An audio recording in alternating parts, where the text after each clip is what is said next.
지금 전 세계 외신들이 동남아시아 국경 상황에 연일 충격적인 보도를 쏟아내고 있습니다. 태국이 미국 전투기와 중국의 협박을 모두 제쳐두고 한국의 무기체계 하나로 전장의 판세를 완전히 뒤집어버렸기 때문입니다. 믿었던 방공망이 삭제된 캄보디아는 격분했고 현장에 있던 중국 군부는 그야말로 발칵 뒤집혔습니다. 도대체 한국의 무엇 때문에 대륙의 자존심이라던 최신 무기들이 종이장처럼 찢겨나간 걸까요? 중국마저 공포에 떨게 만든 그 믿을 수 없는 진실 지금 바로 공개합니다. 커피나 한 잔 더 타오시죠, 장군.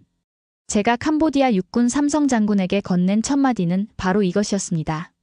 지하 20m, 눅눅한 곰팡이 냄새와 최신형 전자장비의 열기가 뒤섞인 이곳 캄보디아 방공작전 통제실은 그야말로 숨막히는 긴장감이 감돌고 있었거든요.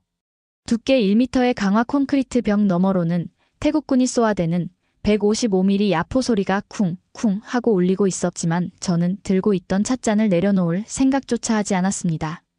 제 손은 조금의 떨림도 없었으니까요. 오히려 겁에 질린 건 30년 군 생활을 했다는 제 옆에 캄보디아 장군 소콤이었습니다. 그는 땀으로 범벅이 된 손수건을 쥐어짜며 레이더 화면과 제 얼굴을 번갈아 쳐다보더군요. 왕 대령 정말 괜찮은 거요? 태국 놈들이 이번엔 작정했어. 국경선 코앞까지 전차를 밀어붙이고 있다고.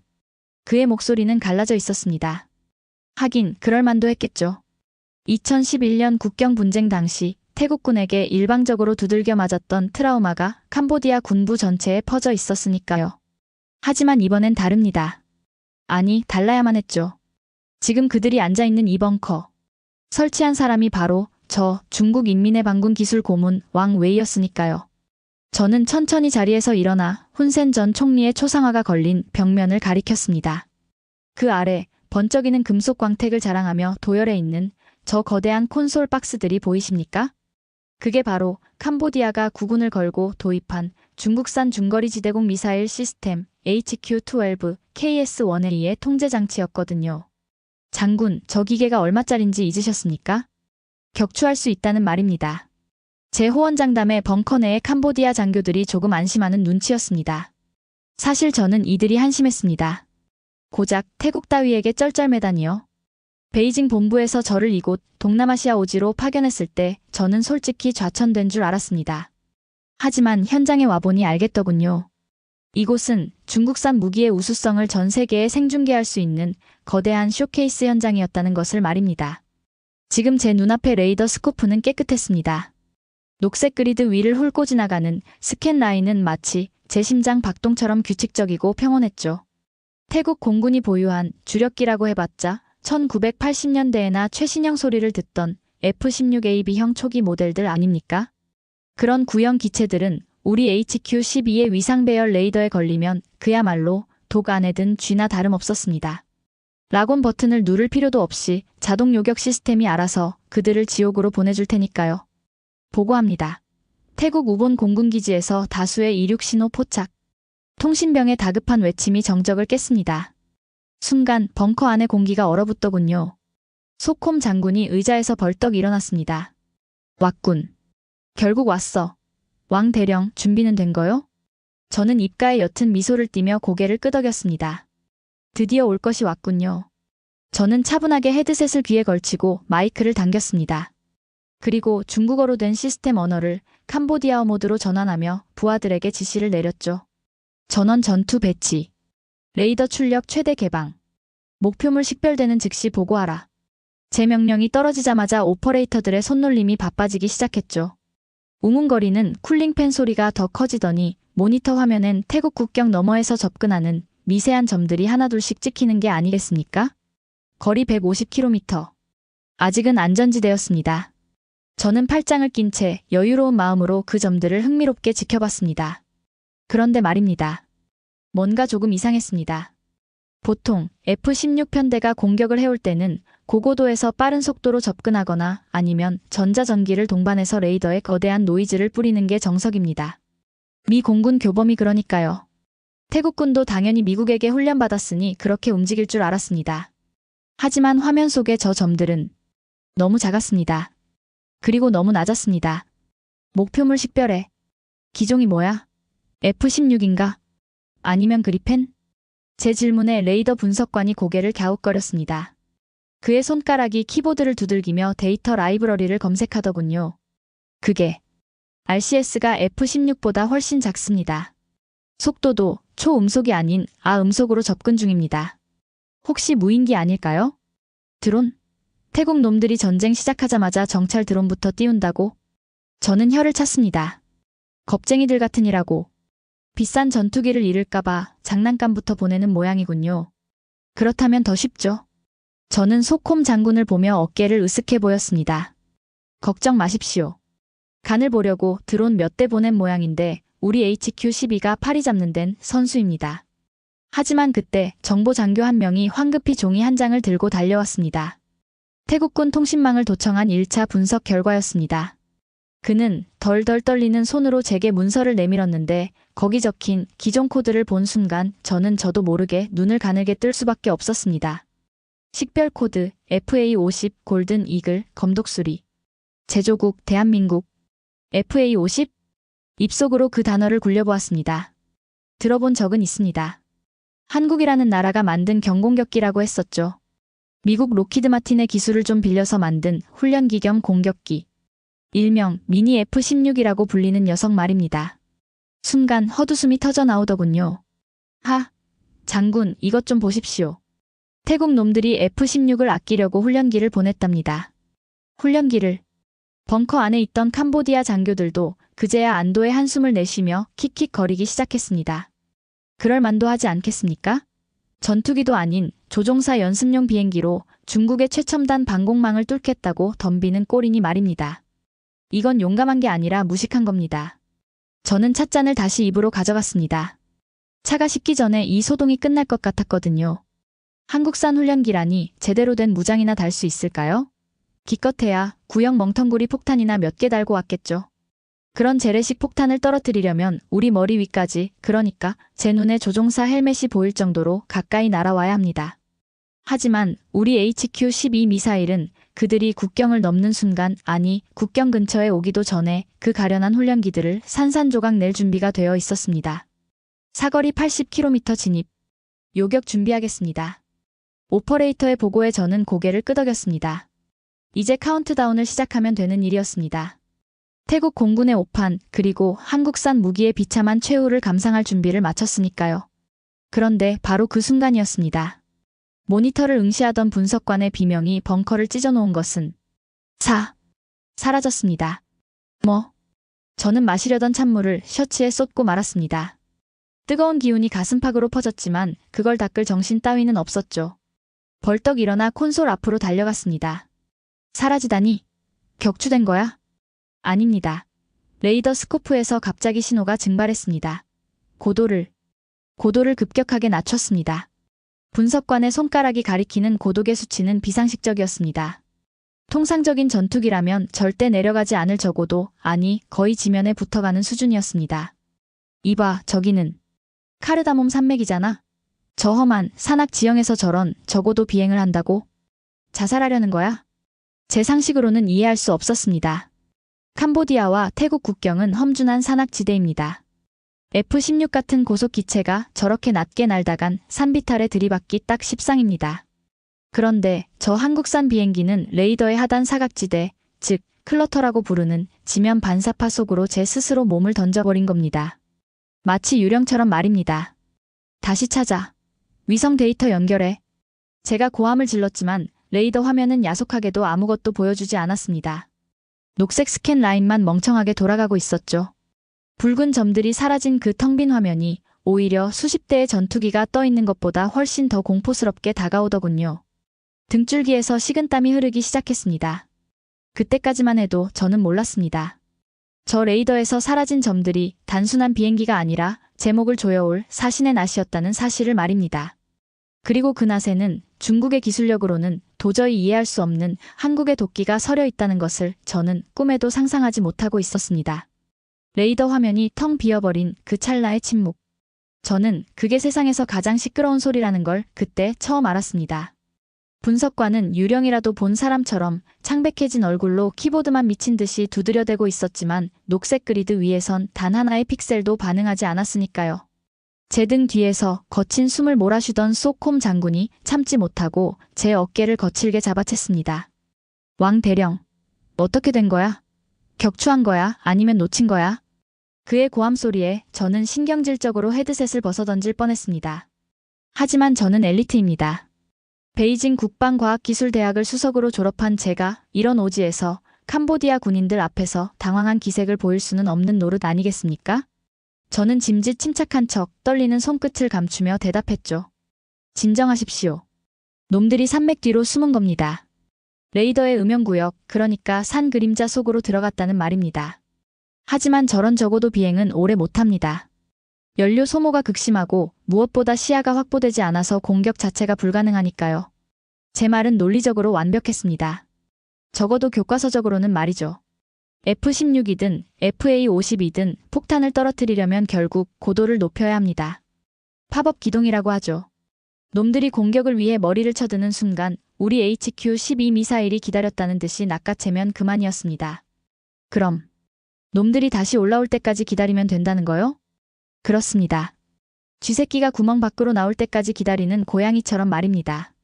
저는 짐짓 여유를 부리며 다시 찻잔을 집어들었습니다. 그래요, 저들은 도간에 든 쥐였습니다. 감히 중국의 기술력에 도전한 대가를 치르게 해주겠다고 다짐하며 식은 차를 한 모금 들이키려던 바로 그 순간이었습니다. 쾅! 벙커 전체가 지진이라도 난 것처럼 요동쳤습니다. 천장에 형광등이 미친 듯이 깜빡거리더니 시멘트 가루가 머리 위로 후두둑 쏟아져 내리는 게 아니겠습니까?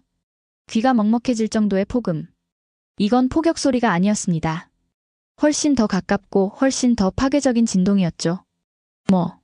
뭐야? 어디야? 소콤 장군이 바닥을 구르며 비명을 질렀습니다. 통신병이 헤드셋을 부여잡고 다급하게 외치더군요. 피격당했습니다. 카지노 단지입니다. 형제들의 성이 완전히 날아갔습니다. 뭐라고? 저는 제 귀를 의심했습니다. 형제들의 성. 그곳은 훈센 일가가 비호하는 중국계 기업들이 입주해 있는 표면적으로는 카지노지만 실상은 거대한 보이스피싱 및 온라인 도박 서버가 운영되는 요새였습니다. 국경에서 20km나 떨어져 있고 우리 방공포대 바로 뒤쪽에 위치한 안전지대였단 말입니다. 레이더는 적기 위치는 여전히 아무것도 안 잡힙니다. 스코프가 깨끗합니다. 분석관의 절규에 저는 뇌가 정지하는 기분이었습니다. 적기가 안 보이는데 폭탄이 떨어졌다. 이게 무슨 귀신 씨나라 까먹는 소리입니까? 저는 튕겨나가듯 자리에서 일어나 광학 감시 모니터 앞으로 달려갔습니다. 외부 카메라 돌려. 폭발 지점 보여줘. 모니터 화면에 잡힌 광경은 그야말로 지옥도 그 자체더군요. 화려했던 15층짜리 카지노 건물은 온데간데 없고 검은 연기만 피어오르는 거대한 크레이터만 덩그러니 남아있었으니까요. 그런데 말입니다. 정작 제 눈을 사로잡은 건 그 처참한 폐허가 아니었습니다. 무너진 건물 잔해 사이로 또 다른 섬광이 번쩍이더니 두 번째 폭발이 일어나는 장면이었습니다. 그리고 저는 보았습니다. 폭발 직전 0.5초의 찰나에 찍힌 그 물체의 형상을 말이죠. 그것은 미사일이 아니었습니다. 그렇다고 멍텅구리 폭탄도 아니었습니다. 가느다란 몸체 양옆으로 길게 뻗어나온 날개. 마치 글라이더처럼 우아하게 소리 없이 활강하며 내려오던 그 물체. 저게 대체 뭡니까? 옆에 있던 부관이 넋이 나간 표정으로 중얼거렸습니다. 제 머릿속에서 수만 가지의 무기 데이터베이스가 폭풍처럼 회전하기 시작했죠. 날개가 달린 폭탄, GPS 유도, 활강 기능, KGGB 한국형 중거리 GPS 유도 폭탄. 그 단어가 뇌리에 스치자마자 등골이 서늘하다 못해 얼어붙는 것 같더군요. 아, 그렇군요. 저 한국산 FA-50들은 산맥 뒤에서 나오지 않았던 겁니다. 나올 필요가 없었으니까요. 놈들은 우리 레이더가 닿지 않는 산 뒤편 혹은 사거리 밖 100km 지점에서 저 날개 달린 폭탄을 던져놓고는 유유히 기술을 돌려 귀환하고 있었던 겁니다. 이건 사기야. 저도 모르게 헛소리가 튀어나왔습니다. 우리가 자랑하던 HQ-12 미사일은 적기가 보여야 쏠 수 있습니다. 그런데 적은 보이지도 않는 곳에서 그것도 미사일보다 훨씬 싼 폭탄의 날개를 달아 우리 머리 위로 던지고 있다니요. 이건 마치 눈을 가리고 권투 시합을 하는 것이나 다름없지 않습니까? 왕 대령, 저게 뭐냐고 묻잖아. 왜 요격 안 해? 소콤 장군이 제 멱살을 잡고 흔들었습니다. 그의 눈은 공포와 분노로 뒤집혀 있었죠. 저는 그의 손을 거칠게 뿌리쳤습니다. 이제 예의 따위는 차릴 상황이 아니었으니까요. 요격? 웃기지 마십시오. 저건 폭탄입니다. 여론도 없고 속도도 느려서 우리 대공 미사일로는 락온조차 안 된다고요? 그럼 어쩌란 말이야. 그냥 맞고만 있으라는 거냐? 데이터를 모아야 해. 제 입에서 나온 말은 저 자신도 놀랄 만큼 비겁했지만 동시에 냉철했습니다. 이 전투는 이미 졌습니다. HQ-12는 저 한국산 유령 폭탄을 막을 수 없습니다. 그렇다면 제가 할 수 있는 유일한 일은 이 처참한 실패의 기록을 남겨 베이징에 보고하는 것뿐이었습니다. 왜 중국의 최신 무기가 한국의 가성비 무기에 무참히 박살났는지 그 원인을 규명하지 못하면 저는 군사재판에 회부될 테니까요. 저는 덜덜 떨리는 손으로 콘솔의 메인 서버에 접속했습니다. 로그 기록 다운로드. 화면에 진행 바가 뜨더군요. 1%, 2%. 속도가 너무 느렸습니다. 밖에서는 쿵쿵 하는 폭발음이 점점 더 가까워지고 있었습니다. 카지노를 날려버린 저 정밀 유도 폭탄의 다음 타겟이 어디일지는 삼척동자도 알 수 있는 일 아니겠습니까? 적의 지휘소. 바로 지금 제가 서 있는 이 벙커였습니다. 전원 대피 준비. 중요 하드디스크만 챙겨서 후문으로 빠진다. 제고함에 벙커 안은 아수라장이 되었습니다. 캄보디아 장교들은 이미 문을 박차고 도망치고 있었고 저는 다운로드 진행 바를 노려보며 입술을 깨물었습니다.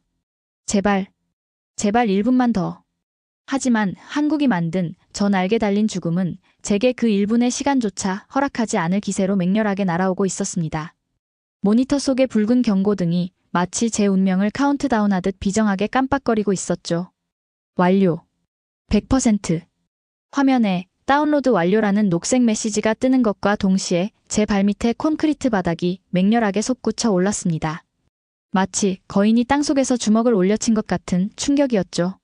쾅 하는 굉음은 귀로 들리는 게 아니라 뼈를 타고 전해지는 게 아니겠습니까? 저는 반사적으로 하드디스크를 가슴에 품고 책상 밑으로 몸을 날렸습니다. 우르르 쾅. 1m 두께의 강화 콘크리트 천장이 비스킷처럼 부서져 내렸고 방금 전까지 제가 앉아있던 의자는 쇳덩이와 돌무더기에 깔려 형체를 알아볼 수 없게 찌그러져 있더군요. 매캐한 분진이 폐부를 찔러왔고 어둠 속에서 캄보디아 병사들의 비명과 신음소리가 뒤섞여 지옥의 교향곡을 연주하기 시작했습니다. 쿨럭. 왕대령. 소콤 장군의 다급한 목소리가 들리지 않았다면 저는 아마 그 자리에서 정신을 놓았을지도 모릅니다. 저는 피가 흐르는 이마를 소매로 훔치며 비상구 쪽으로 기어갔죠. 제 손에 들린 이 차가운 하드디스크, 이것만이 지금 제가 살아남아야 할 유일한 이유였으니까요. 우리는 붕괴되는 벙커를 뒤로하고 대기 중이던 중국제 동펑 전술 차량에 몸을 실었습니다. 운전병이 시동을 걸자마자 차량은 비포장도로를 미친 듯이 질주하기 시작했고요. 차창 밖으로 보이는 풍경은 그야말로 처참하기 그지없었습니다. 불과 30분 전만 해도 훈센 정권의 위엄을 자랑하던 최전방 기지가 지금은 시커먼 연기 기둥을 내뿜는 거대한 화장터로 변해 있었거든요. 저길 보시오. 내 미사일들이, 내 보물들이. 소콤 장군이 창문에 매달려 절규했습니다. 그의 시선이 닿은 곳에는 제가 그토록 자랑했던 HQ-12 발사대 사기가 엿가락처럼 휘어진 채 불타고 있더군요. 미사일은 발사관을 떠나보지도 못한 채 그 자리에서 유폭되어 버린 상태였습니다. 그런데 말입니다. 그 참혹한 불길 속에서 저는 기이한 위화감을 느끼고 말았습니다. 보통의 공습이라면 활주로를 끊거나 유류 저장소를 노리는 게 정석입니다. 하지만 이번 공격은 달랐습니다. 정확히 레이더 사이트, 미사일 통제소, 그리고 훈센 일가의 자금줄인 카지노 건물. 마치 외과 의사가 암세포만 도려내듯 핵심 시설만 골라 핀셋 타격을 가한 흔적이 역력했기 때문입니다. 이건 단순한 화력의 우위가 아니었습니다. 누군가 우리의 배치도를 손바닥 들여다보듯 훤히 꿰뚫고 있다는 뜻이었죠. 차 세워. 통신 중계소로 간다. 제 명령에 운전병이 급브레이크를 밟았습니다. 국경에서 40km 떨어진 숲속 위장막으로 가려진 중국군의 비밀통신 감청소였죠. 저는 덜덜 떨리는 다리를 진정시키며 텐트 안으로 들어갔는데 다행히 이곳은 아직 타격을 받지 않았는지 에어컨 바람이 서늘하게 돌아가고 있는 게 아니겠습니까? 저는 품에 안고 온 하드디스크를 메인 서버에 연결했습니다. 그리고 태국 공군의 교신 내용을 감청하고 있던 주파수 대역을 스피커로 연결했죠. 적의 목소리를 들어야만 했습니다. 그들이 당황하고 있는지 아니면 승리에 도취해 있는지 알아야 놈들의 약점을 찾을 수 있을 거라 예상했거든요. 지지직, 치직. 스피커에서 노이즈가 거치고 태국 조종사들의 목소리가 흘러나오기 시작했습니다. 저는 당연히 그들이 흥분해서 고함을 지르거나 적을 섬멸했다며 환호하고 있을 거라 생각했지만 스피커에서 들려온 목소리는 제 예상을 보기 좋게 빗나가더군요. 이글 1, 타겟 델타 클리어. 잔탄 확인. 여기는 이글 2. KGGB 두발 투하 완료. 명중 오차 0.5m. 귀환 코스로 선회한다. 라저. 고도 200 유지. 데이터 링크 상태 양호. 그들의 목소리는 소름 끼칠 정도로 차분했습니다. 마치 전쟁터가 아니라 시뮬레이션 게임을 하고 있는 사람처럼 건조하고 기계적이었으니까요. 흥분? 공포? 그런 감정은 1%도 섞여 있지 않았습니다. 그저 입력된 값을 수행하고 결과를 보고하는 시스템의 일부처럼 느껴질 뿐이었죠. 이게 태국군이라고? 제가 알던 태국군은 이렇지 않았습니다. 감정적이고 규율이 느슨한 동남아 군대의 전형이었는데 말입니다. 그런데 지금 저 스피커 너머의 목소리들은 마치 철저하게 프로그래밍된 한국군 교관들의 말투를 그대로 복제해 놓은 것 같았습니다. 저는 떨리는 손으로 로그 파일을 열었습니다. 그리고 방금 전 우리 레이더가 놓쳤던 금화의 10분 동안의 데이터를 복원하기 시작했죠. 붉은색 에러 코드가 폭포수처럼 쏟아지는 화면을 뚫어지게 응시하던 그때 저는 데이터의 심연 속에서 믿을 수 없는 진실 하나를 발견하고야 말았습니다. 간섭 신호 감지, K링크 통신 규약, 암호화 등급, 블랙, 최고 기밀. K링크? 이게 왜 여기서 나와? 그것은 한국군이 사용하는 전술 데이터 링크 프로토콜이었습니다. 태국의 FA-52 단순히 폭탄만 던진 게 아니었던 겁니다. 놈들은 폭탄을 투하하는 그 순간 실시간으로 우리 레이더의 주파수 대역을 스캔해서 후방의 태국 지휘부로 전송하고 있었던 것이죠. 즉, 우리가 레이더를 켜는 족족 우리의 위치와 주파수 정보가 실시간으로 털리고 있었다는 얘기였죠. 저는 이 말도 안 되는 상황을 이해하고 싶었습니다. 아니, 이해해야만 했죠. 그래서 저는 금기를 깨기로 결심했습니다. 제 개인 스마트폰을 꺼내 절대 연락해서는 안 될 번호를 눌렀습니다. 최 이사. 싱가포르 에어쇼에서 만났던 한국항공우주산업의 기술 고문. 당시 제가 중국 무기의 우수성을 자랑할 때 그저 빙그레 웃기만 하던 중년의 한국인이었습니다. 신호음이 3번 울리기도 전에 달칵 소리와 함께 통화가 연결되더군요. 여보세요. 왕 대령님? 오랜만이군요. 이 시간에 웬일이십니까? 수화기 너머로 들려오는 그의 목소리는 방금 들었던 태국 조종사들의 목소리보다 더 차분하고 정중했습니다. 배경에선 조용한 클래식 음악과 커피 머신 돌아가는 소리가 들리는데 제 주변의 폭격 소리와는 너무나도 이질적인 평화로움이라 소름이 돋을 지경이었죠. 최 이사. 당신들 태국에 대체 뭘 판 거야? 저도 모르게 고함이 터져 나왔습니다. FA-50에 무슨 짓을 한 거냐고. 우리 HQ-12 레이더가 먹통이 됐어. 사거리 100km 밖에서 유도탄을 날리는 게 말이 돼? 그건 반칙이야. 제 격앙된 목소리와 달리 최 이사는 한동안 말이 없었습니다. 그 침묵이 저를 더 미치게 만들더군요. 잠시 후 그가 커피를 한 모금 마시는 소리가 들리더니 나직한 목소리가 돌아왔습니다. 반칙이라뇨, 왕 대령님. 우린 그저 고객이 원하는 솔루션을 제공했을 뿐입니다. 솔루션? 그게 솔루션이야? 우리 시스템을 해킹했잖아. 해킹이 아닙니다. 최적화라고 하죠. 그리고 대령님 뭔가 오해하고 계신 것 같은데. 태국이 가져간 FA-50은 우리가 파는 물건 중 가장 기본적인 모델입니다. 그 정도 기능에 놀라시면 곤란하죠. 그의 말투는 너무나도 담백해서 오히려 모욕적으로 느껴졌습니다. 우리 기지를 쑥대밭으로 만든 그 괴물 같은 성능이 한국 기준에선 고작 기본이라니요. 거짓말. 기본 모델이 어떻게 산 뒤에서 폭격을 해. 그건 미군의 F-35나 하는 짓이라고. 왕 대령님. 최 이사가 제 말을 끊었습니다. 그의 목소리에서 웃음기가 싹 사라져 있더군요. 우리는 산을 넘는 폭탄을 만들기 위해 지난 20년간 산만 깎았습니다. 당신들이 평지에서 미사일 사거리를 늘릴 때 우리는 산악지형이라는 악조건 속에서 살아남을 방법을 연구했으니까요. KGGB는 그 절박함이 만든 결과물입니다. 평지에서 싸우는 당신들 교리로는 죽었다 깨어나도 이해 못하실 겁니다. 뚜. 그 말을 끝으로 통화는 끊어졌습니다. 저는 멍하니 꺼진 전화기를 바라보았습니다. 절박함. 한국인들은 그걸 절박함이라고 불렀는데 말입니다. 제 눈에는 그것이 소름 끼치는 집착으로 보이더군요. 산을 넘기 위해 날개를 달고 레이더를 피하기 위해 땅바닥을 기어 다니는 기술.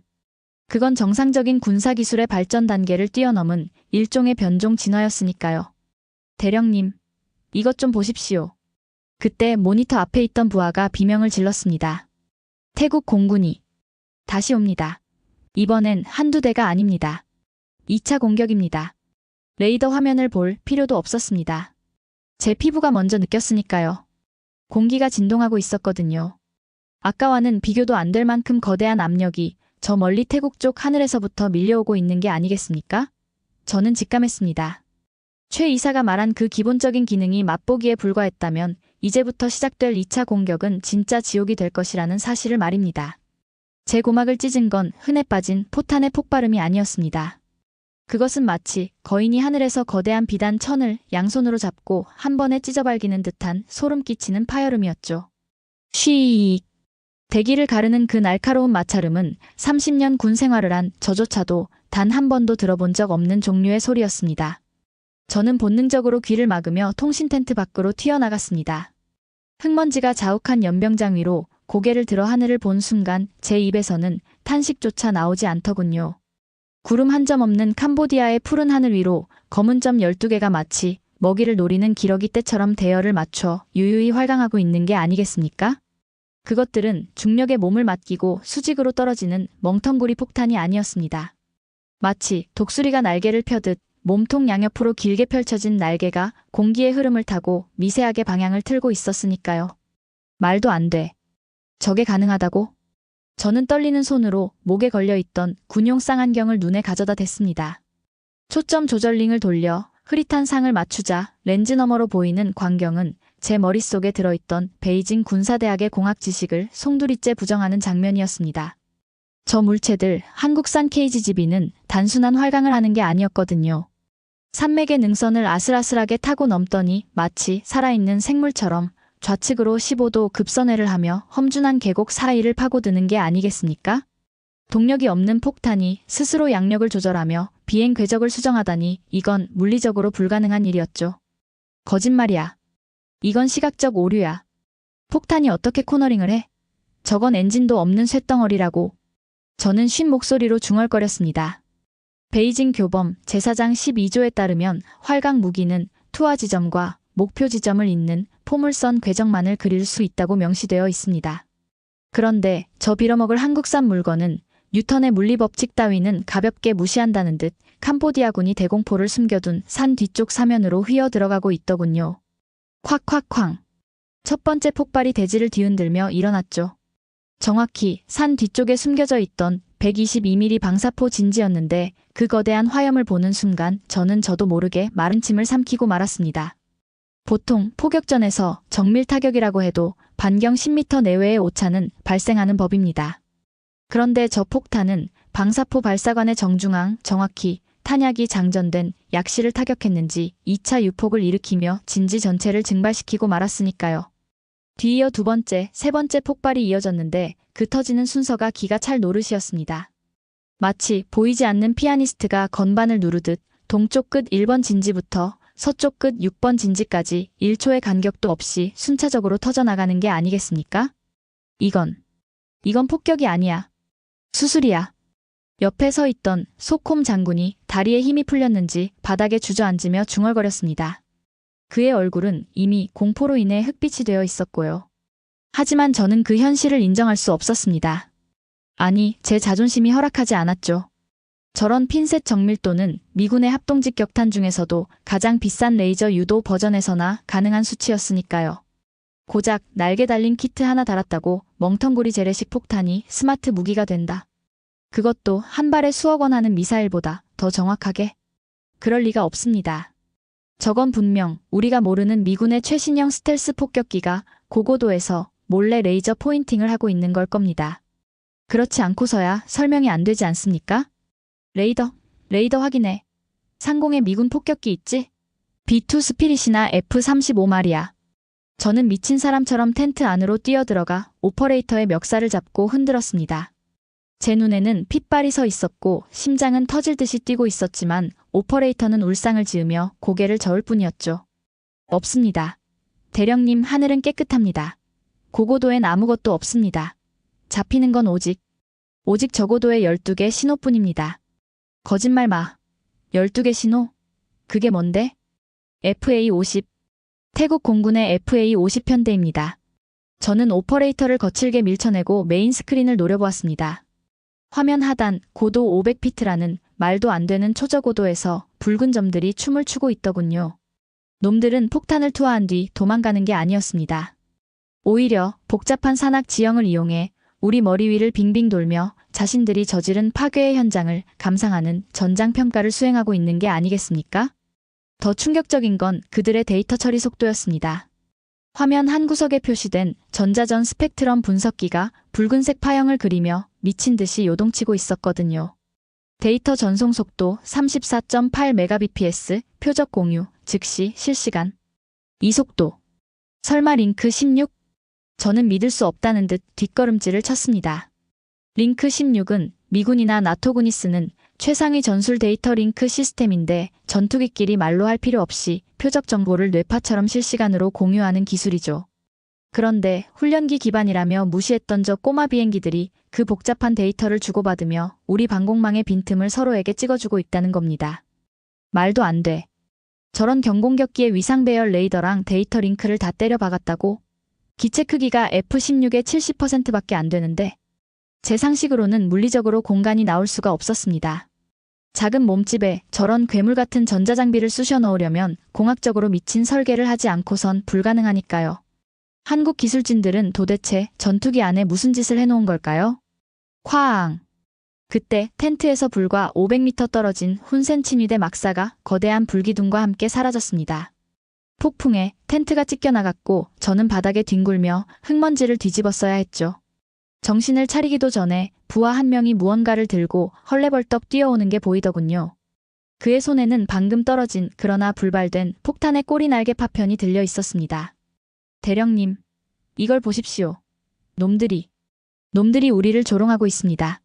부하가 내민 파편은 검게 그을려 있었지만 그 위에 누군가 흰색 페인트로 휘갈겨 쓴 글씨는 선명하게 남아있더군요. 저는 그 글귀를 읽는 순간 피가 거꾸로 솟는 기분을 느껴야 했습니다. 투 훈센에게. 프롬 태국 공군이 사랑을 담아.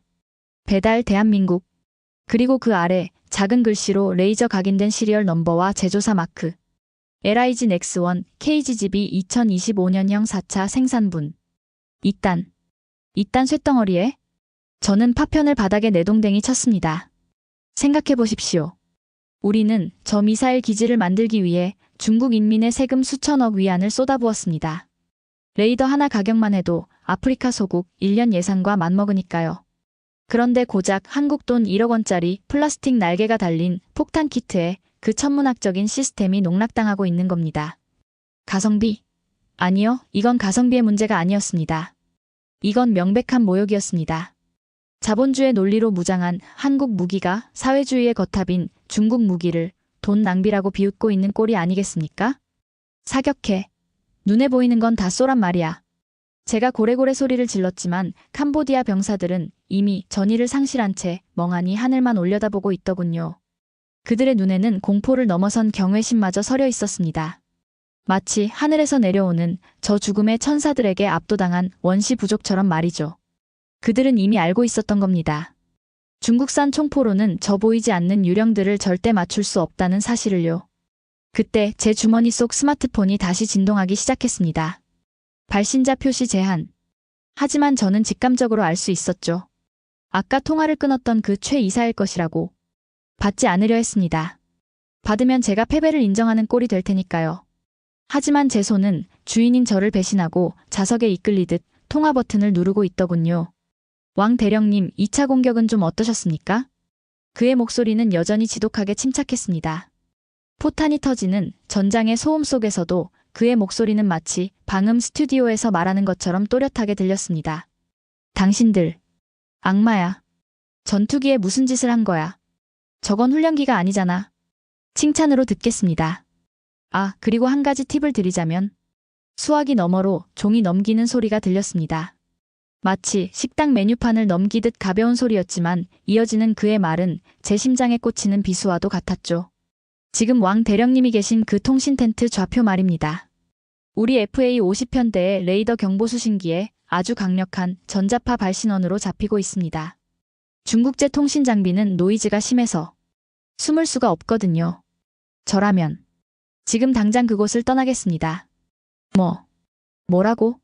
저는 반사적으로 고개를 들어 천장을 봤습니다.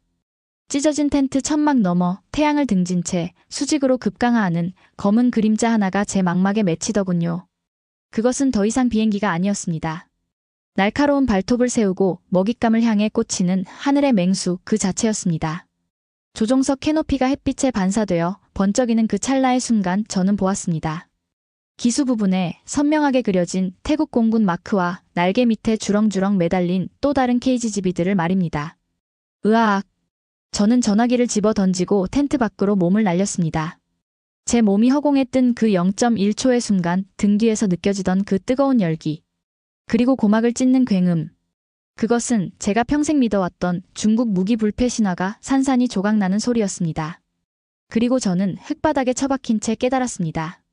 이곳은 단순한 국경 분쟁 지역이 아니라 대한민국이 전 세계, 특히 중국을 향해 보내는 서늘한 경고장이라는 사실을 말입니다. 뜨거운 흙더미 속에서 눈을 떴을 때 세상은 온통 잿빛 침묵이었습니다. 귀에서는 삐 하는 이명소리만 들릴 뿐 방금 전까지 전장을 뒤흔들던 포격 소리는 거짓말처럼 사라져 있더군요. 저는 본능적으로 손발을 움직여 보았는데 다행히 부러진 곳은 없는 것 같았습니다. 쿨럭. 입안 가득 들어찬 모래를 뱉어내며 상체를 일으켰습니다. 그리고 제 눈앞에 펼쳐진 광경을 보고 저는 넋을 잃고 말았죠. 불과 1분 전까지 제가 서 있던 통신 텐트는 흔적도 없이 사라졌고 그 자리엔 직경 5m의 시커먼 구덩이만이 입을 벌리고 있는 게 아니겠습니까? 주변에 있던 동펑 트럭들은 종이장처럼 구겨져 있었고요. 그야말로 완벽한 파괴 그 자체였습니다. 하지만 공포보다 더 무서운 건 제 머릿속을 스치고 지나가는 섬뜩한 직감이었습니다. 최 이사. 그자가 경고한 대로 정확히 여기를 때렸어. 그들은 단순히 폭탄을 던지는 게 아니었습니다. 저의 위치, 제가 쓰는 통신 주파수, 심지어 제가 언제 전화를 받는지까지 모든 것을 보고 있다는 뜻이었으니까요. 저는 불타는 트럭 잔해 속에서 기적적으로 멀쩡한 제 군용 노트북 가방을 발견했습니다. 떨리는 손으로 흙먼지를 털어내고 전원을 켰죠. 이 노트북에는 중국이 캄보디아에 수출한 모든 무기체계의 블랙박스 데이터가 실시간으로 백업되고 있었거든요. 저는 알아야만 했습니다. 도대체 한국산 무기가 어떤 원리로 우리 방공망을 바보로 만들었는지 그 마법의 트릭을 밝혀내지 못하면 저는 베이징으로 돌아가서 총살당할 게 뻔했으니까요. 제발 데이터가 남아있어야 해. 다행히 위성통신 모듈이 깜빡이며 베이징 서버와 연결되더군요. 저는 방금 전 FA-52 투하한 KGGB가 우리 레이더망을 뚫고 들어오던 그 마지막 10초간의 전자전 로그를 열었습니다.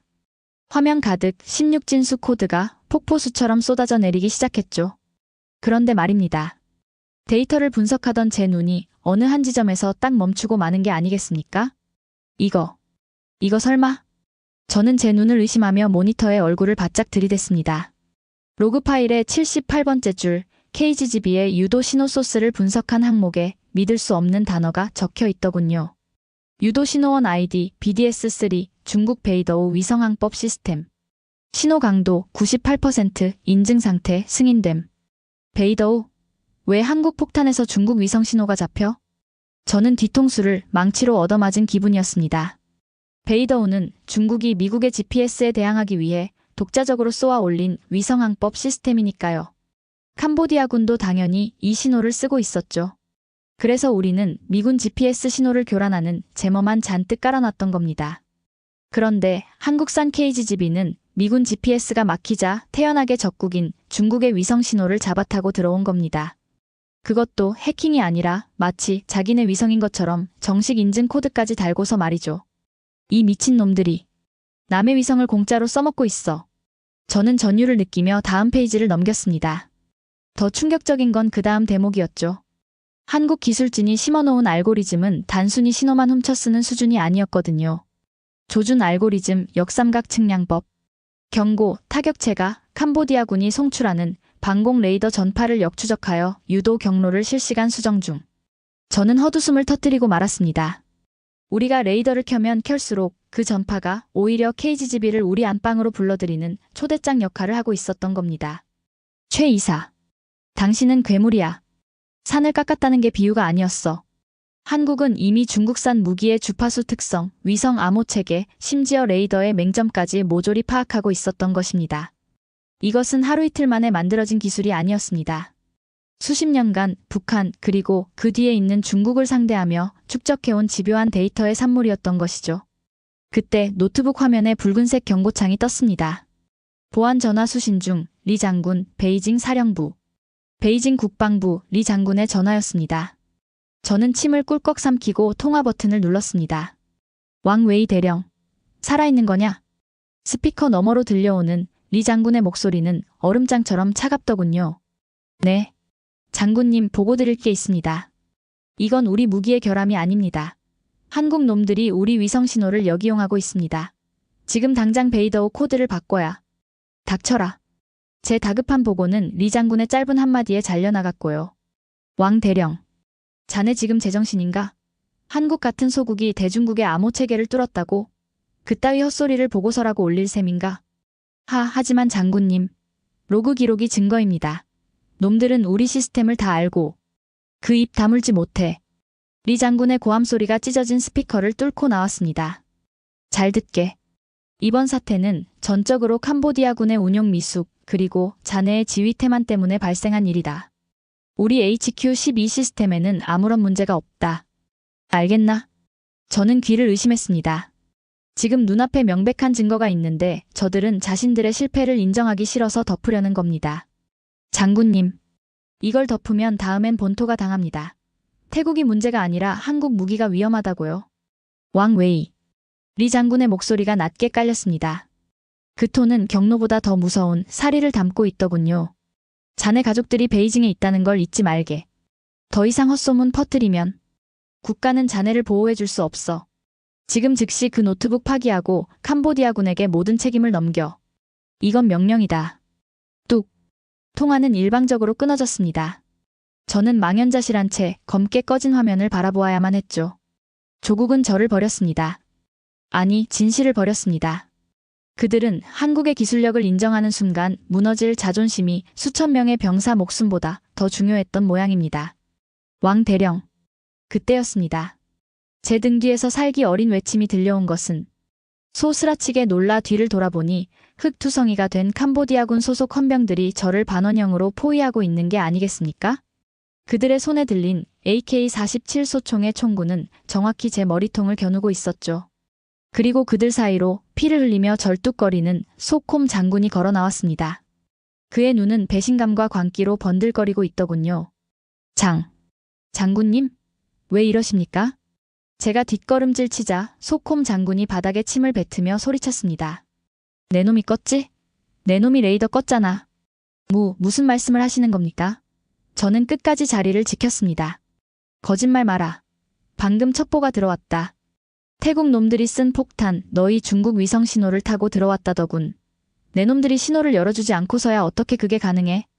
아, 이런. 캄보디아 정보부도 바보는 아니었습니다. 그들도 무언가 이상하다는 걸 눈치챈 겁니다. 하지만 그 화살이 엉뚱하게도 중국의 배신으로 향하고 말았죠. 오해입니다. 그건 한국 놈들이 해킹한 겁니다. 우리도 피해자라고요. 닥쳐. 중국은 항상 그랬어. 우리를 돕는 척하면서 뒤로는 딴 주머니를 찾지. 이번에도 태국한테 돈 받고 우리 좌표 팔아넘긴 거 누가 모를 줄 알아? 철커덕. 소콤 장군이 권총의 슬라이드를 당겼습니다. 차가운 금속음이 제 심장을 긁어내리는 것 같더군요. 내 놈을 죽여서 훈센 총리께 바치겠다. 중국의 배신을 만천하에 알릴 것이다. 아, 안 돼. 잠깐. 내 노트북을 봐. 증거가 있다고. 저는 필사적으로 노트북을 들어보였습니다. 하지만 이미 이성을 잃은 그들에게 논리 따위가 통할 리 없었죠. 베이징에서는 입을 다물라고 협박하고 현장에서는 배신자로 몰려 죽게 생긴 진퇴양난의 상황. 저는 깨달았습니다. 한국 무기가 무서운 건 단순히 파괴력 때문이 아니었습니다. 그것은 적들 사이의 신뢰마저 산산조각 내버리는 보이지 않는 정치적 파괴력까지 가지고 있었던 겁니다. 탕! 소콤 장군의 권총이 불을 뿜었습니다. 총알이 제 귀 옆을 스치고 지나가 트럭 타이어에 박히더군요. 위협 사격이 아니었습니다. 조준이 빗나갔을 뿐이었죠. 죽여. 저 중국 놈 잡아. 병사들이 함성을 지르며 달려들기 시작했습니다. 저는 노트북을 가슴에 품고 불타는 정글 속으로 무작정 달리기 시작했죠. 뒤에서는 총알이 빗발치고 앞에는 지뢰가 깔려 있을지도 모르는 캄보디아의 밀림. 하지만 멈출 수 없었습니다. 이 노트북에 담긴 진실. 한국은 이미 중국을 넘어섰다는 이 충격적인 데이터를 세상에 알리기 전까지는 저는 죽어도 죽을 수 없었으니까요. 숨이 턱 끝까지 차올라 폐가 찢어질 것만 같았습니다. 발밑은 썩은 나뭇잎과 진흙이 뒤엉킨 늪지대라 한 걸음을 내디딜 때마다 군화가 쩍쩍 소리를 내며 빨려 들어갔지만 멈출 수 없었죠. 등 뒤에서는 잡아. 저 배신자 잡아. 라는 캄보디아 병사들의 고함 소리가 맹수들의 울음소리처럼 점점 가까워지고 있었으니까요. 저는 가시덤불이 우거진 수풀 속으로 몸을 던졌습니다. 날카로운 가시가 제 군복을 찢고 살점을 파고들었지만 고통을 느낄 겨를 조차 없더군요. 지금 제게 중요한 건 제 목숨보다 이 품속에 안긴 군용 노트북 아니 그 안에 담긴 진실을 지키는 것뿐이었기 때문입니다. 헉, 헉. 거친 숨을 몰아쉬며 고개를 들어보니 울창한 정글의 나뭇잎 사이로 따가운 햇살이 내리꽂히고 있었습니다. 평소라면 평화로웠을 그 풍경이 지금 제 눈에는 저를 비웃는 사신의 눈빛처럼 서늘하게 느껴졌죠. 베이징에서는 저를 버렸고 캄보디아는 저를 죽이려 합니다. 이 넓은 동남아시아 정글 한복판에서 저는 완벽하게 고립된 낙오자였습니다. 부스럭. 그때 불과 20m 전방에서 군화 발자국 소리가 들려오더군요. 이쪽이다. 핏자국이 있어. 멀리 못 갔을 거야. 소콤 장군의 친위대원들이었습니다. 저는 숨소리조차 죽인 채 진흙투성이인 맹그로브 나무 뿌리 틈새로 몸을 더 깊숙이 밀어넣었죠. 심장 소리가 너무 커서 들키지 않을까 겁이 날 지경이었습니다. 그들이 지나가기를 기다리는 그 영겁의 시간 동안 저는 저도 모르게 노트북의 전원 램프를 확인하고 말았습니다. 배터리 잔량 12%. 이 12%가 방전되는 순간 한국 무기의 비밀을 밝혀낼 제 유일한 증거도 영원히 어둠 속으로 사라지게 될 운명이었죠.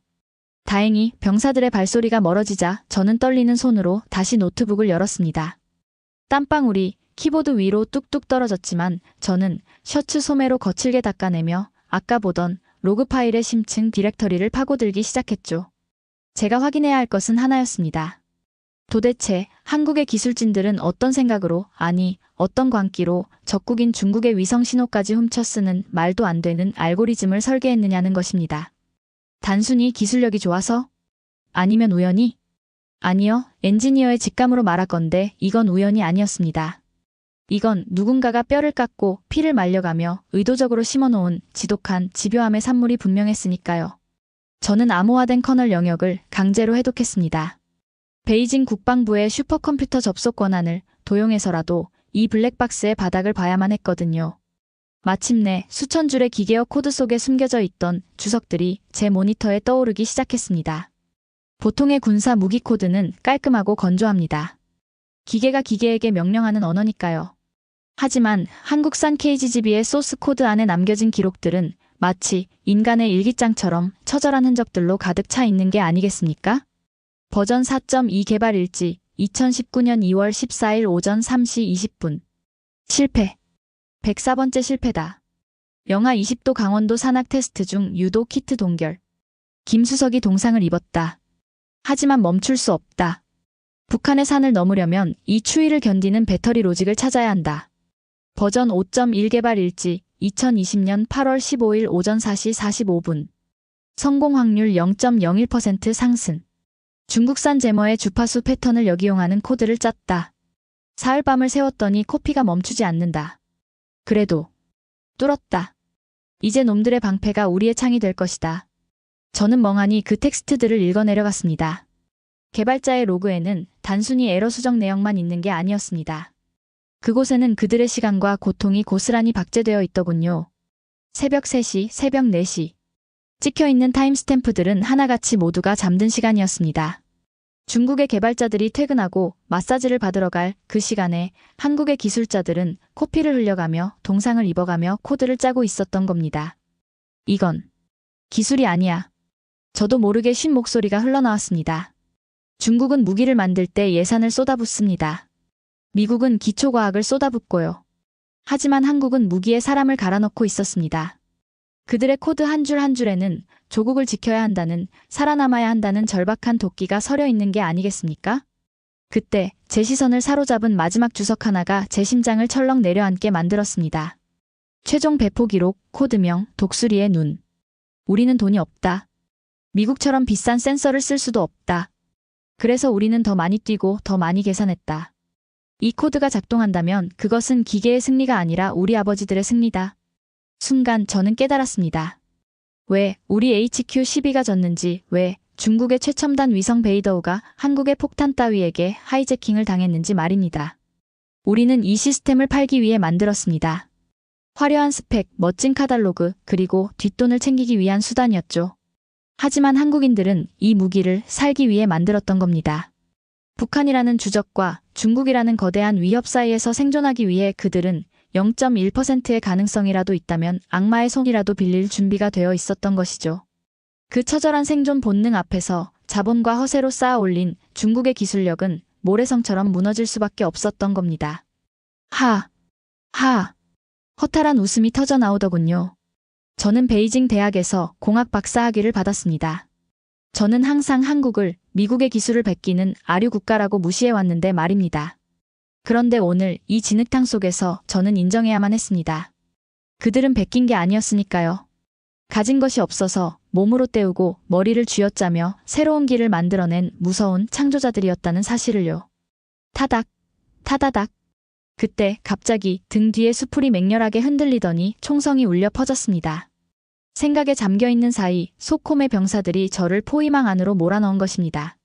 총알이 제 머리 위 나뭇가지를 꺾어놓자 나뭇잎들이 비처럼 쏟아져 내리더군요. 저기 있다. 쏴. 죽여버려. 젠장. 저는 노트북을 품에 안고 다시 뛰기 시작했습니다. 하지만 이번엔 달랐습니다. 앞쪽은 절벽, 뒤쪽은 추격대. 더 이상 도망칠 곳이 없었거든요. 저는 절벽 끝에 서서 아래를 내려다보았는데 까마득한 낭떠러지 아래로 국경을 가로지르는 강물이 흙탕물처럼 소용돌이치고 있는 게 아니겠습니까? 이제 끝인가? 다리에 힘이 풀리더군요. 베이징으로 돌아가면 처형, 여기서 잡히면 개죽음.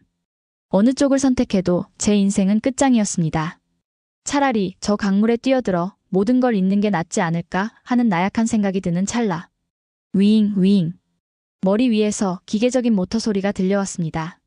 고개를 들어보니 잠자리처럼 생긴 소형 드론 하나가 제 머리 위를 빙빙 돌고 있는 게 아니겠습니까? 기체 하단에 선명하게 박힌 태국 공군의 마크. 그리고 그 옆에 부착된 고성능 카메라 렌즈가 마치 저를 꿰뚫어 보듯 주민을 하고 있었습니다. 태국군? 날 보고 있었나? 그 순간 저는 직감했습니다. 저 드론은 정찰용이 아닙니다. 저건 하늘에 떠있는 FA-50편대의 눈이었습니다. 아까 제가 텐트에 있을 때 최 이사가 전화를 걸어 경고했듯이 그들은 이미 저의 위치를 실시간으로 파악하고 있었던 겁니다. 제 주머니 속 스마트폰이 다시 진동하기 시작했죠.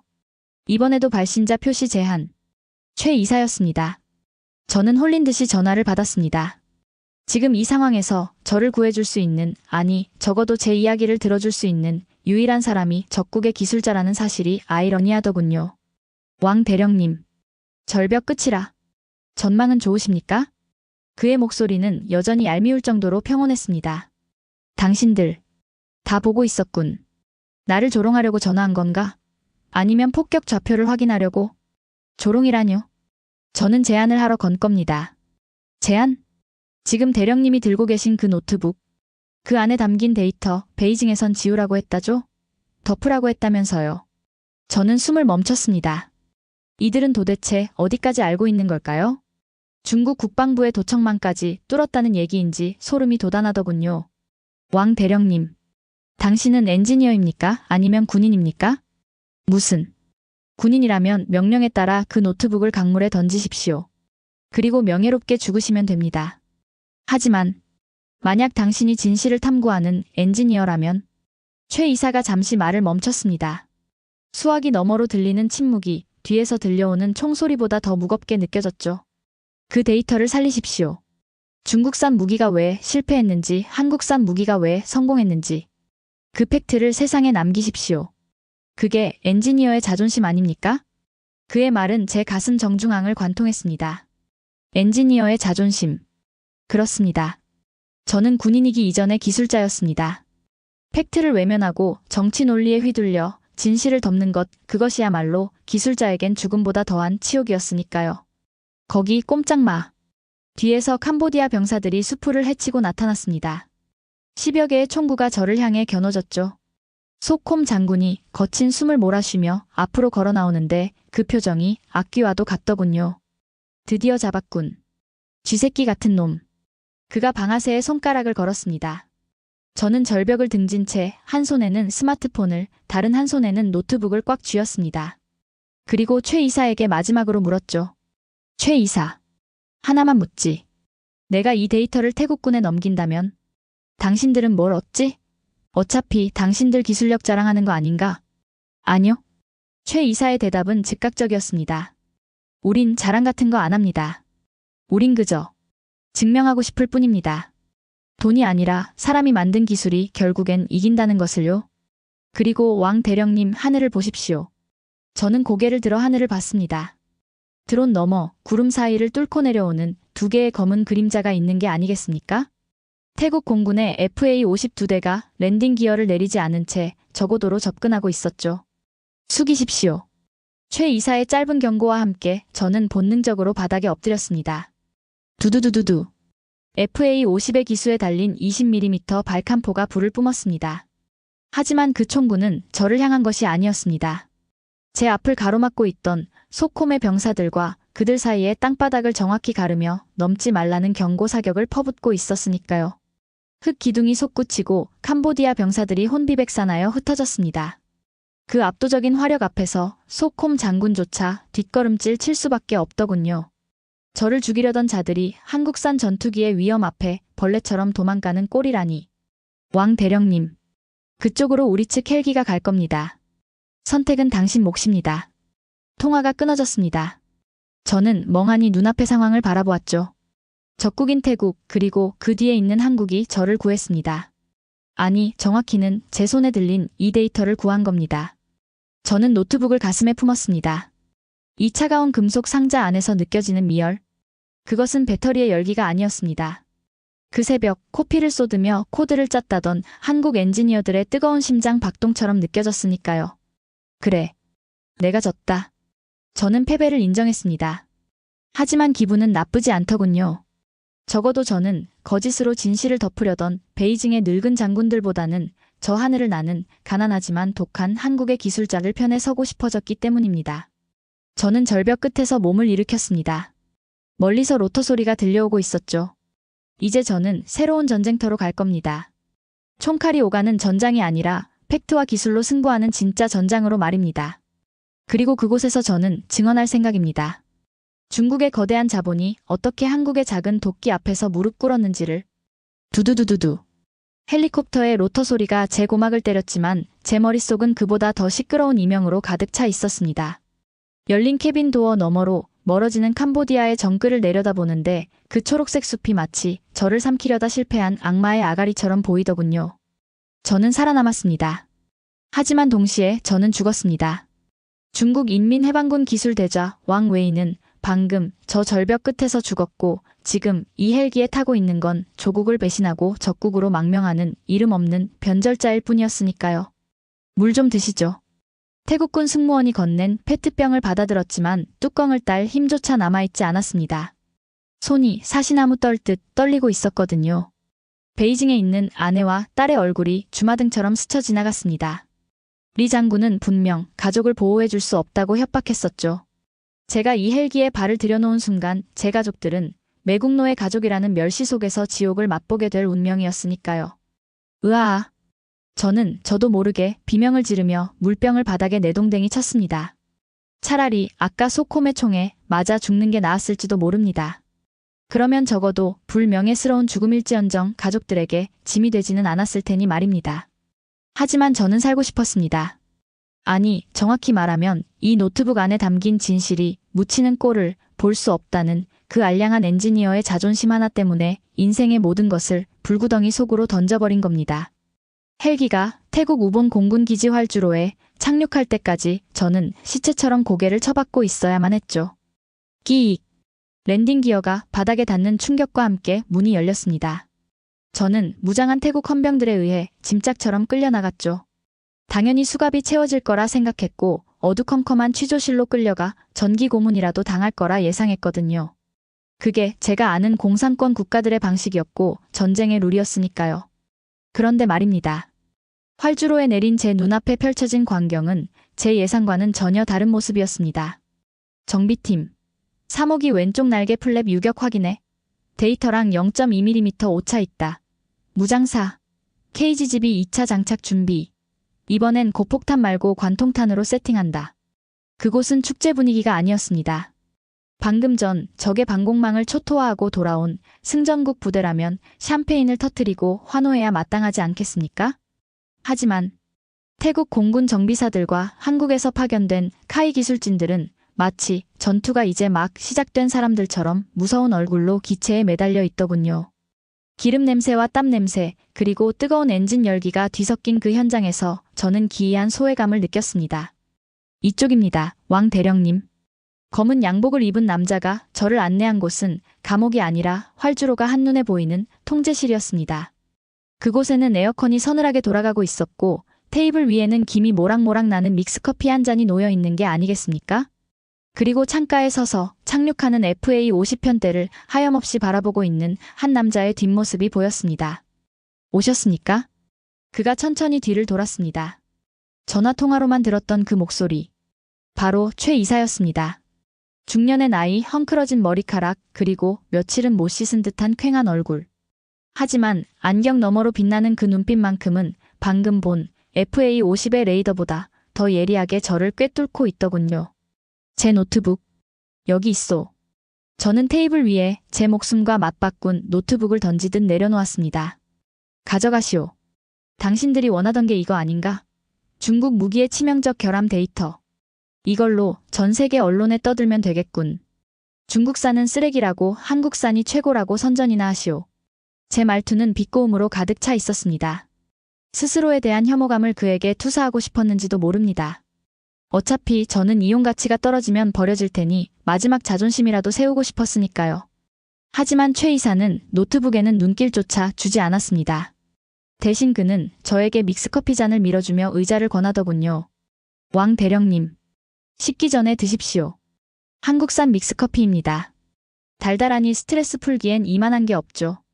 지금 장난하자는 거요? 날 조롱하는 거냐고. 조롱이라니요. 최 이사가 쓴웃음을 지었습니다. 그는 자신의 셔츠 소매를 걷어붙였는데 그 팔뚝에는 화상 흉터와 긁힌 자국들이 훈장처럼 얼기설기 남아있는 게 보이더군요. 왕 대령님. 당신네 베이징 국방부는 실패를 치욕이라고 부르더군요. 그래서 덮으라고 했겠죠.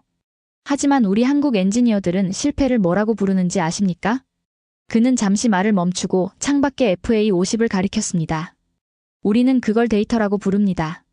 저 비행기 하나를 띄우기 위해 우리는 1200번 넘게 추락 시뮬레이션을 돌렸습니다. 남의 나라 기술을 구걸하고 문전박대를 당하고 밤새워 짠 코드가 날아가서 피눈물을 흘린 적도 수없이 많았습니다. 그의 목소리는 담담했지만 그 안에 담긴 무게감은 제 가슴을 짓눌러 왔습니다. 당신이 가져온 저 노트북. 저게 중국을 망신 줄 증거라고 생각하십니까? 천만에요. 저건 우리에게 숙제입니다. 우리가 만든 KGGB가 왜 중국 위성을 뚫을 수 있었는지, 혹시 운이 좋았던 건 아닌지, 다음엔 어떻게 더 완벽하게 만들지 검증할 수 있는 소중한 오답노트란 말입니다. 순간 저는 머리를 한 대 얻어맞은 듯한 충격을 받았습니다.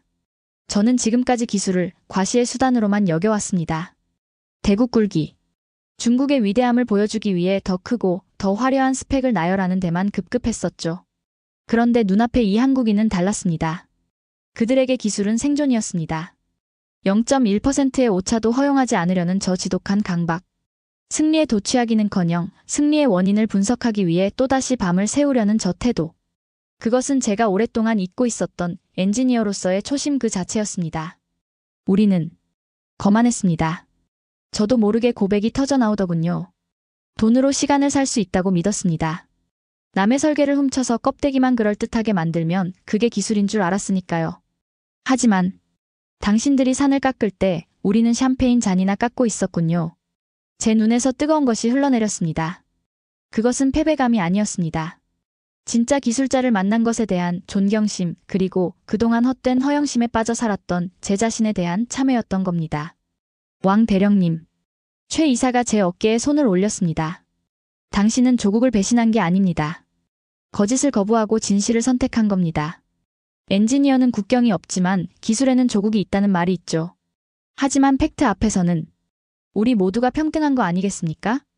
그는 노트북을 열어 제 쪽으로 화면을 돌렸습니다. 패스워드 입력창이 깜빡이고 있었죠. 도와주십시오. 중국을 무너뜨리기 위해서가 아니라 이 기술적 퍼즐을 완성하기 위해서 말입니다. 당신의 지식이 필요합니다. 저는 떨리는 손으로 키보드 위에 손을 올렸습니다. 모든 게 끝났다고 생각했습니다. 더 이상 갈 곳이 없다고 생각했었죠. 하지만 제 더미 속에서도 불씨는 살아나듯 제 안에서 다시금 무언가가 꿈틀거리기 시작했습니다. 그것은 살고 싶다는 본능보다 더 강력한 엔지니어로서의 열망이었습니다. 좋소. 대신 조건이 하나 있소. 저는 눈물을 닦고 최 이사를 똑바로 쳐다봤습니다. 이 데이터를 분석해서 다음번엔 절대 뚫리지 않는 방패를 만드는 법. 그것도 알려주시오. 언젠가 내가 다시 엔지니어로 돌아간다면 그때는 당신들을 이기고 싶으니까. 최 이사가 씩 웃으며 손을 내밀더군요.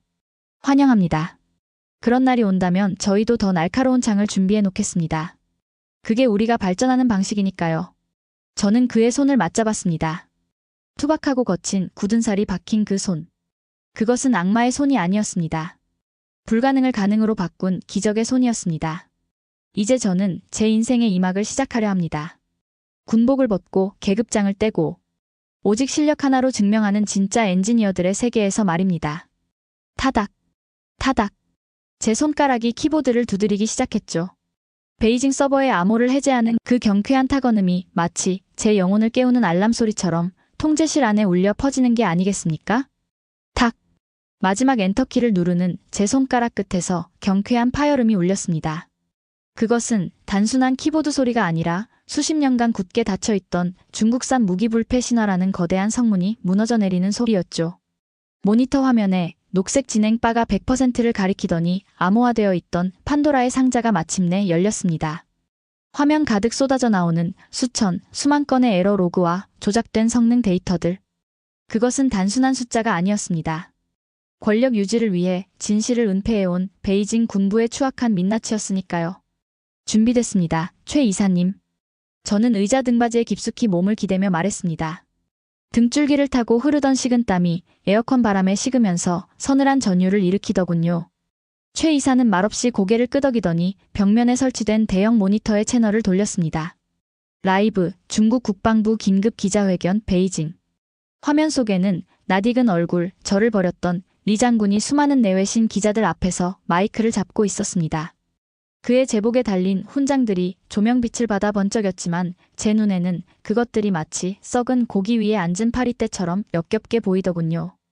존경하는 인민 여러분, 그리고 전 세계 언론인 여러분. 리 장군의 목소리는 확신에 차 있었습니다.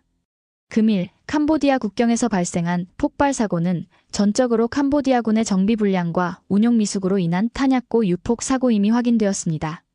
태국군이 주장하는 한국산 무기에 의한 정밀 타격은 날조된 선전에 불과합니다. 뻔뻔한 거짓말. 그는 눈 하나 깜짝하지 않고 전 세계를 속이려 하고 있었습니다. 우리 중국의 HQ-12 방공 시스템은 완벽하게 작동했습니다. 태국 전투기는 국경 근처에도 오지 못했으니까요. 만약 그들이 주장하는 대로 한국산 폭탄이 우리 시스템을 뚫었다면 그 증거를 내놔야 할 것 아닙니까? 리 장군이 비웃듯 입꼬리를 올렸습니다. 그는 확신하고 있었을 겁니다. 유일한 증거인 저 왕 웨이와 제 노트북이 캄보디아의 정글 속에서 잿더미가 되었을 거라고 말이죠. 최 이사가 저를 보며 나직하게 물었습니다. 왕 대령님, 저 거짓말 언제까지 듣고 계실 겁니까? 지금 당장 멈추게 해주시오. 방식은 어떻게 할까요? 인터넷에 뿌릴까요? 아니요. 저는 고개를 저었습니다. 단순히 인터넷에 뿌리면 그들은 또다시 조작된 가짜 뉴스라고 우길 게 뻔했으니까요. 더 잔인하고 더 확실한 방법이 필요했습니다. 그들이 도망칠 구멍조차 남겨두지 않는 완벽한 체크메이트가 필요했거든요. 리 장군이 가장 자랑스러워하는 저 기자회견장. 그곳을 지옥으로 만들어줍시다. 접수했습니다. 최 이사가 키보드를 두드리기 시작하자 제가 복구한 데이터들이 패킷 단위로 분해되어 전송되기 시작했습니다. 목표는 인터넷 게시판이 아니었습니다. 지금 베이징 기자회견장에 참석해 있는 CNN, BBC, 로이터 등 주요 외신 기자들의 공식 이메일 계정과 회견장 정면에 설치된 프롬프터 서버가 타겟이었죠. 화면 속의 리 장군은 여전히 열변을 토하고 있었습니다. 다시 한번 강조하지만 한국의 기술력은 과대평가되어 있습니다. 그들은 미국의 기술을 흉내낼 뿐 독자적인 순간 리 장군의 말이 뚝 끊겼습니다. 그의 시선이 당황한 듯 허공을 헤매더니 연단 앞에 설치된 프롬프터 화면을 뚫어지게 응시하는 게 아니겠습니까? 동시에 기자회견장 곳곳에서 띠링, 지잉 하는 알림음이 동시다발적으로 울려 퍼지기 시작했죠.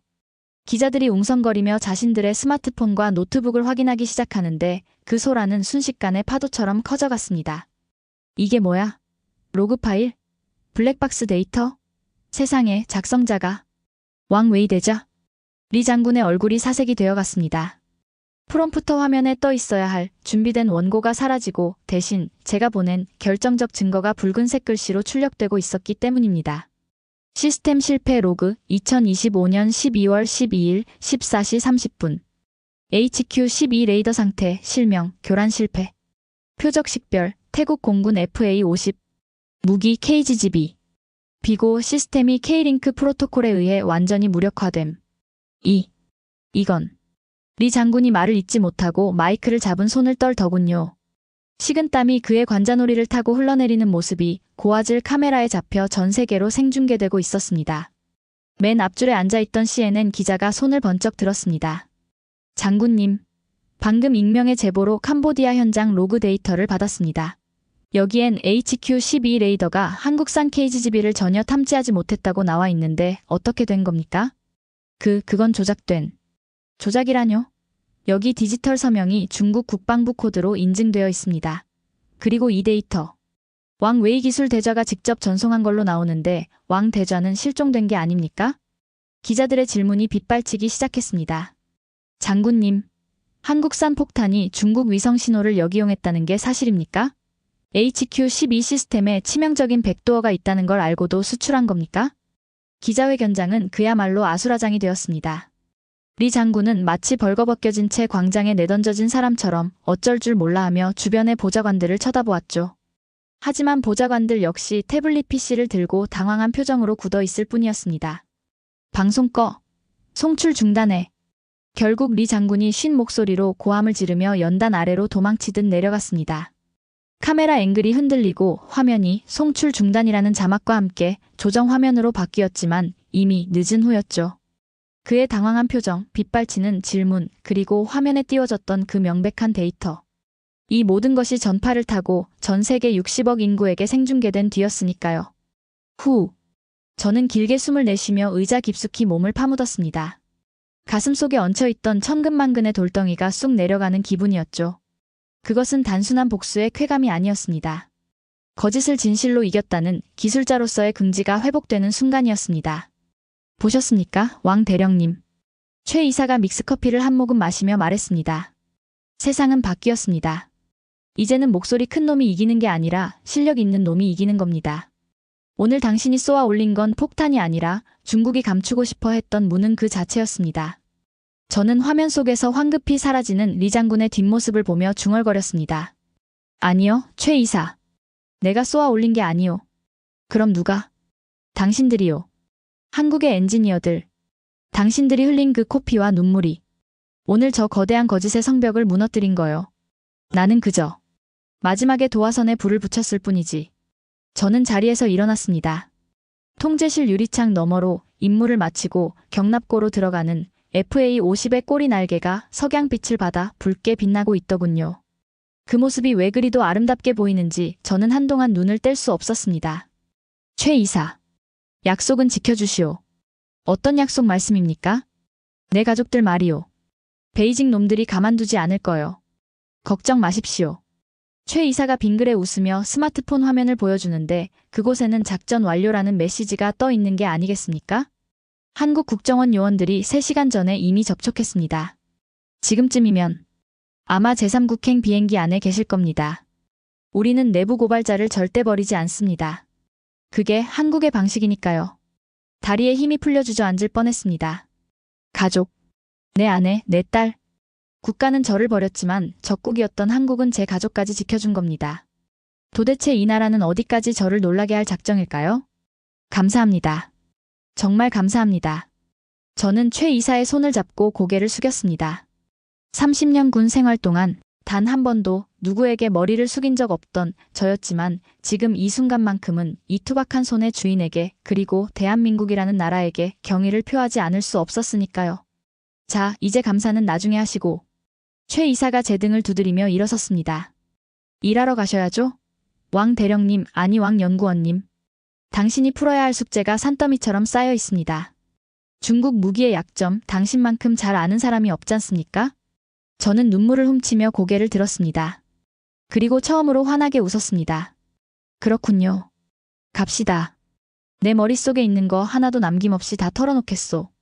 다음번엔 당신네 FA52 더 완벽해질 수 있도록 말이오. 우리는 나란히 통제실을 걸어 나갔습니다. 뒤로 보이는 TV 화면에선 앵커가 흥분한 목소리로 한국 방산의 쾌거, 중국 무기의 몰락을 외치고 있었죠. 하지만 제 귀에는 그 소리가 들리지 않았습니다. 제 귀에는 오직 새로운 시작을 알리는 제 심장 소리와 저 활주로에서 다시 날아오를 준비를 하는 FA50의 엔진 소리만이 웅장하게 들려올 뿐이었습니다. 이것은 끝이 아니었습니다. 진실을 마주한 자에게만 허락된 위대한 시작이었습니다. 저는 지금 태국 방콕 외곽 지도에도 나오지 않는 허름한 안전가옥의 좁은 방 안에 앉아 이 글을 쓰고 있습니다. 창밖에는 열대 특유의 소나기가 억수같이 쏟아지고 있군요. 눅눅한 습기와 빗소리가 방 안을 채우고 있지만 일주일 전 캄보디아 정글 속에서 느꼈던 그 죽음의 공포에 비하면 이곳은 천국이나 다름없습니다. 방구석에 놓인 낡은 TV에서는 여전히 긴박한 뉴스 속보가 흘러나오고 있더군요. 속보, 태국 캄보디아 국경 포격전 사흘째 지속. 사상자 속출. 전쟁은 끝나지 않았습니다. 오히려 제가 넘긴 데이터가 기폭제가 되어 전선은 더욱 뜨겁게 달아오르고 있었으니까요. 리 장군은 실각 위기에 처하자 국경 병력을 증강하며 최후의 발악을 하고 있고 캄보디아 훈센 정권 역시 독재를 유지하기 위해 국민들을 총알바지로 내몰고 있는 상황입니다. 하지만 달라진 게 하나 있습니다. TV 화면 속 태국 공군의 표정이 그 어느 때보다 자신감에 차 있다는 겁니다. 그들은 더 이상 중국산 방공망을 두려워하지 않았거든요. 제 노트북에서 나온 파회법이 태국군 전술 통제기에 실시간으로 업데이트되었기 때문이겠죠. 똑똑. 방문이 열리고 검은 양복을 입은 한국 국정원 요원이 들어왔습니다. 그의 손에는 여권 위조 서류가 아닌 김이 모락모락 나는 컵라면 하나가 들려 있더군요. 왕 대령님 식사하시죠. 한국식 매운맛입니다. 정신이 좀 드실 겁니다. 저는 그가 건넨 젓가락을 받아들었습니다. 국가는 저를 버렸고 전쟁은 계속되고 있지만 아이러니하게도 저를 먹여 살리고 보호하는 건 적국이었던 대한민국이었습니다. 최 이사는 지금 어디 있어? 제 질문에 요원은 TV 화면을 턱으로 가리키며 말했습니다. 저기 계십니다. 전쟁터 한복판에요. 저희 기술진들은 철수하지 않았습니다. 태국군이 이 전쟁을 끝낼 때까지 데이터 링크를 지원하겠다고 남으셨거든요. 순간 저는 컵라면을 든 손을 멈칫하고 말았습니다. 보통 무기를 판 상인들은 전쟁이 터지면 돈만 챙기고 떠나는 게 상식입니다. 그런데 그들은 포탄이 떨어지는 최전방에 남아서 자신들이 만든 무기의 책임을 지고 있었던 겁니다. 저는 이제야 알 것 같습니다. 진정한 강대국은 영토의 크기나 핵미사일의 숫자로 결정되는 게 아니라는 것을 말입니다. 자신이 만든 기술의 끝까지 책임을 지는 태도. 동맹을 위해 위험을 무릅쓰는 신의. 그리고 무엇보다 돈이 아닌 사람을 지키기 위해 기술을 쓴다는 그 확고한 철학. 그것이 바로 대한민국을 이토록 무섭고 단단하게 만든 진짜 힘이었던 겁니다. 저는 창문에 비친 제 얼굴을 바라보았습니다. 계급장도 조국도 잃은 초라한 중년 남자의 얼굴. 하지만 제 눈빛만큼은 그 어느 때보다 살아있었습니다. 국정원 요원이 제게 묻더군요. 내일 새벽 한국행 비행기가 준비될 겁니다. 가시겠습니까? 저는 남은 국물을 단숨에 들이키고 일어섰습니다. 그리고 굳게 닫힌 블라인드 너머 북동쪽 하늘을 바라보며 대답했죠. 갑시다. 가서 내 손으로 직접 마무리해야겠소. 마무리라니요? 중국이 감추려 했던 그 모든 데이터 내 머릿속에 다 들어있소. 한국의 기술력에 내 정보를 더해서 이 지긋지긋한 전쟁을 끝낼 완벽한 창을 만들어야 하지 않겠소? 밖에는 여전히 비가 내리고 있습니다. 이 빗줄기가 멈출 때쯤이면 저는 서울의 어느 연구소에서 밤을 새우고 있을지도 모릅니다. 예전처럼 누군가를 죽이기 위해서가 아니라 더 이상 무고한 사람들이 독재자의 무기에 희생되지 않도록 막기 위해서 말입니다. 전쟁은 아직 끝나지 않았습니다. 하지만 승패는 이미 결정되었습니다. 거짓으로 쌓아 올린 성은 무너지고 진실과 땀으로 만든 탑만이 살아남을 테니까요. 지금까지 방콕의 어느 안전가옥에서 전직 대좌 왕 웨이였습니다. 돈으로 스펙은 살 수 있어도 간절함은 살 수 없었습니다. 왕 웨이 대좌의 마지막 말 기억하시나요? 중국은 팔기 위해 만들었지만 한국은 살기 위해 만들었다. 바로 그 생존 본능이 만들어낸 한국의 도끼가 거대한 대륙의 자만심을 완벽하게 무너뜨린 것입니다. 이것이야말로 전 세계가 경악하고 있는 K방산의 진짜 힘 아닐까요? 오늘 영상에서 여러분의 가슴을 가장 뜨겁게 한 장면은 무엇이었나요? 댓글로 여러분의 소중한 의견을 남겨주십시오. 저는 대한민국이 세계를 놀라게 할 다음 소식을 들고 더 빠르게 돌아오겠습니다. 지금까지 감동띵동이었습니다.